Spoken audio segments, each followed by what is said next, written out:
I'm Danny Dyer, and this is the Real Football Factories International. I played Tommy Johnson in the film The Football Factory, which was all about football violence. Fucking nutters. Then I travelled the UK and met the real football firms. Now, I'm going international. 9 countries in 2 months. Around the hooligan world in 60 days.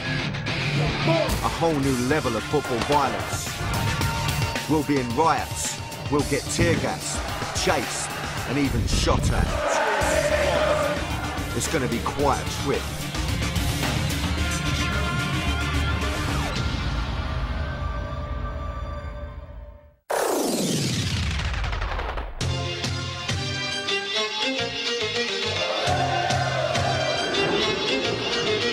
This week I'm in a country that straddles 2 continents.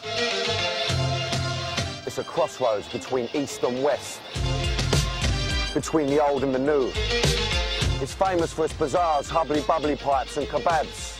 It has a growing football reputation on the pitch and a fierce one off it. I'm talking about Turkey.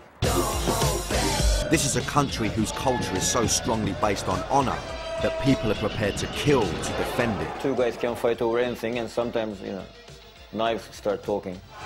While the fanaticism of Turkish fans can be exciting, it can also be terrifying. I'll be meeting the Galatasaray firm who are at the centre of the infamous battle where 2 Leeds fans died. And I'll experience the most explosive derby in Europe, Fenerbahce versus Galatasaray. Turkey's the gateway to the Middle East. It's separated by the Bosphorus Straits, with half the country in Europe and the rest in Asia. I start my journey here in Istanbul. Now, the city's also divided by the Straits. Now, we're in one of the hotbeds of world football. The supporters are fanatical. When that passion boils over, the results can be deadly. Welcome to hell.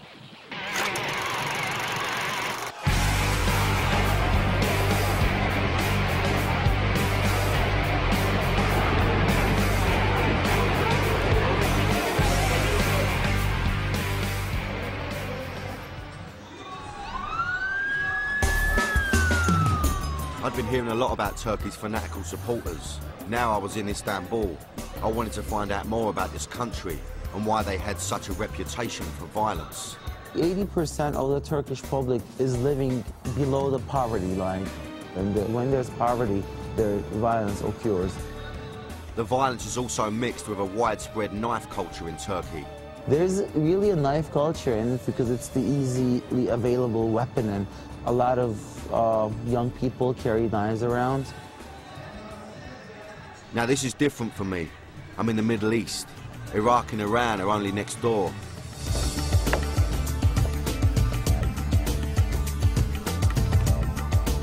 It looks both east and west for its culture.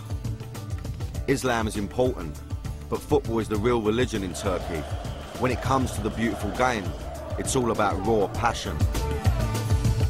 Fenerbahce and Galatasaray are the 2 biggest teams in Turkey. Both clubs are based in Istanbul, but football divides this city. It don't matter who you know, 'cause this is real life, real life, real life. The Bosphorus Straits separates these teams, with Galatasaray on the European side and Fenerbahce based on the Asian side of the city. The Fenerbahce-Galatasaray rivalry is the deepest in Turkey. Galatasaray is based around the Taksim Square district. Their team was built out of the elite high school. Think of it as the club started by toffs from Eton. Fenerbahce, on the other hand, see themselves as the People's Club.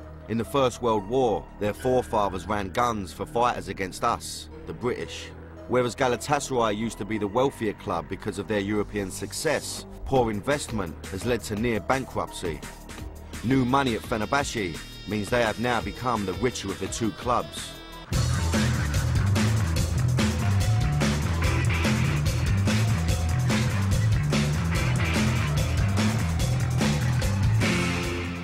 So I'm at Fenerbahce Stadium. I'm here to meet Paul Okan, Now, he made a film about Fenerbahce. His old man used to play for him, yeah? Not only that, his old man played against Bobby Moore. You having that? That's pretty special. Now, he's going to give me a bit of a tour. You know, he's going to tell me what to expect on Derby Day tomorrow. Now, I'm going to be honest with you. All the countries I've been to, when I was told about this job, Turkey was the one that I was most worried about. I don't know why. A lot of stigma attached to it. Maybe it's got something to do with the Leeds fans that got stabbed. I don't know.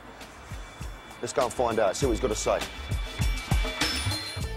Paul spent a year filming with the Fenerbahce supporters when they won the Turkish Championship in 2005, so he understands the passion of these fans. Paul, thank you for talking to me. I appreciate this. No problem. First of all, could you just tell me about football culture in Turkey? Well, football is more than a culture in Turkey. It's life itself. Because, you know, life is pretty tough in Turkey. People work hard, they don't make enough money, they don't feel in control. But when they go to the stadium, it's their own turf, and they can actually affect the outcome. What do you think it's going to be like for me on match day? Is it going to be a big experience for me? I mean, I'm quite excited about it. I know there's not many derbies that match this. You never know what's going to happen because a lot will depend on the results. If Fenerbahce starts losing, then violence can break out no matter what. Like last year when Galatasaray came to the Fenerbahce area, they came with knives. Some of them came with knives, and then one guy came with a gun. And he was caught by the fans and almost beaten to death. The firms call themselves fanatical supporter groups. They do not have organised fights like UK hooligans.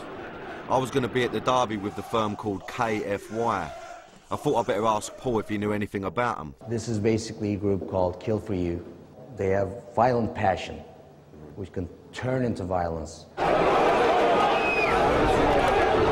got to say that, you know, this was the one place when I was told about this show that I was a bit worried about. Now, probably because of the two Brits that were stabbed.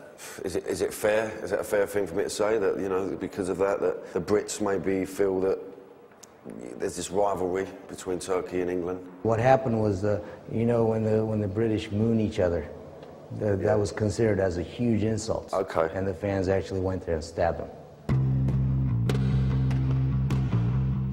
The two Leeds fans were not even involved in the mooning when they were killed. As I said, I was a bit worried about coming to Turkey, and Paul hadn't made me feel any different. When English fans come to Turkey, there can be a real clash of cultures. After the break, we find out how this proved fatal for two Leeds supporters.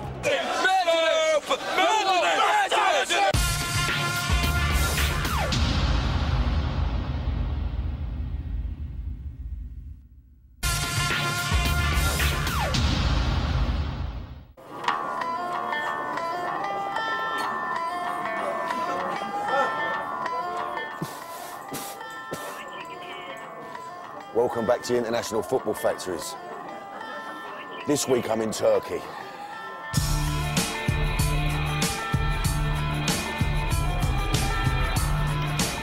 I'm in Istanbul, immersing myself in Turkish culture. I'm going to the fierce Fenerbahce Galatasaray derby tomorrow, and I'm going with the Fenerbahce firm called Kill For You. They're fond of their flares, and they're up for a ruck with the police.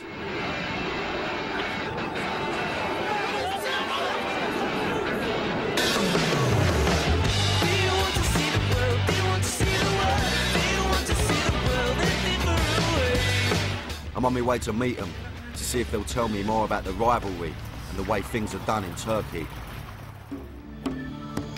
Two of their firm have agreed to meet me at a secret location. These guys are part of a highly organised and closed group. Telefonumu kapıyorum. Don't be fooled by the clean-cut look and suit. This firm have a brutal passion that's right up there.